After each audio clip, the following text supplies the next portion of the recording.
Okay guys, this is Shiver Cube Solver. I'm just going to make a quick video on some intermediate to advanced 4C recognition tricks. So 4C is part of the Roux method. I'm only going to be talking about one recognition method, the one that I know the best, BU, so like right here. If you don't know what BU is, you should probably go look it up. It's pretty important. I mean, you can also use DFDB, but if I learn enough about DFDB, I will make a video about it later, but for now this is all you've got. So I got some old cubes to show you some cool things. So BU recognition is when you've got like, you want to figure out what piece is going to go to BU before you solve it, before you AUF to this, so you can look at the front, figure out what algorithm you've got. So the first thing I want to talk about before I talk about the main part of it is misoriented centers. So let's say I've got like this case right here. So BU, I used to think I'd have to look at this sticker, but I actually can look at this sticker or this sticker instead. So I just have to keep track of the UD pieces. So in this case, it's gonna be an M prime to start. So yeah, so that's misoriented centers. It works. BU still works. You just have to recognize. You still have to recognize the same piece. It's just different, kind of. So now I'm going to talk a little bit about some more advanced cases recognizing BU. So this came from an idea from Teotis.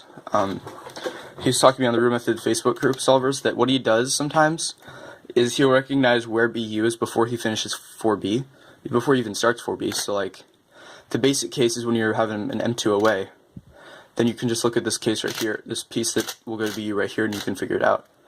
But for more advanced cases, like this case where there's a bar in the back and this piece goes down here, there's a way I figured out. So predict it like you would, let me fix this up quick. So like this, predict it like you would normally. So like, okay, so I do that and then it goes to the back before you do it. So like, so figure out the piece that goes right here and then do the AUF in the other direction and solve it.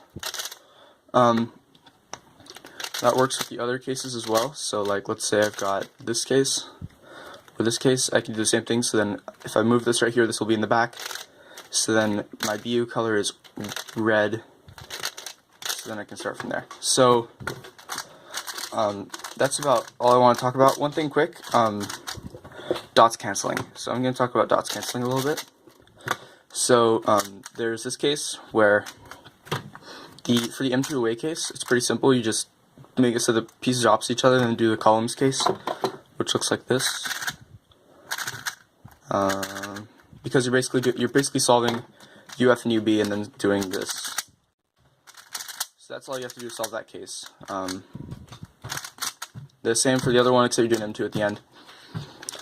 Now for more complicated UL/UR cases, so let's say we've got this.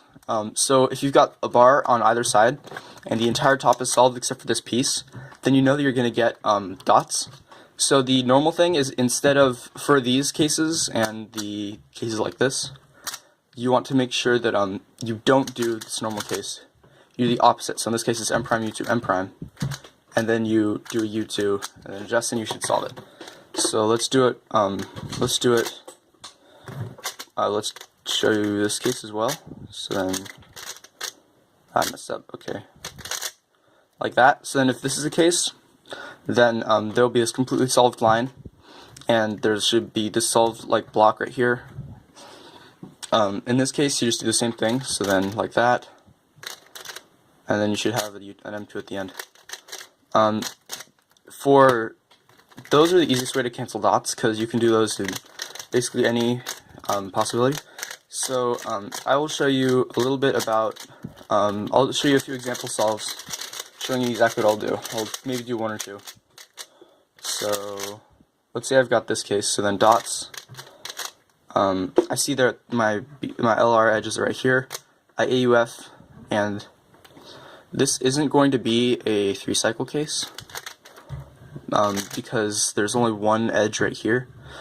You can tell if it's going to be a 3-cycle case or not eventually, just by looking at the DFDB edges on the top, because that's how I figure out. So like that, and I cancel into that. So then let's do another one. So then here we go. So then I've got this case, so then I see that my L-large is right here. And then I've got this thing right here, so then I see that BU is red, and I see this red block right here, so I'm going to cancel into that. So that's about it. If you guys want me to do anything for a while, I've started to get back into making videos, so if you guys want to see anything new from me, just reply in the comments. Thanks for watching, guys. Hope to see you next time.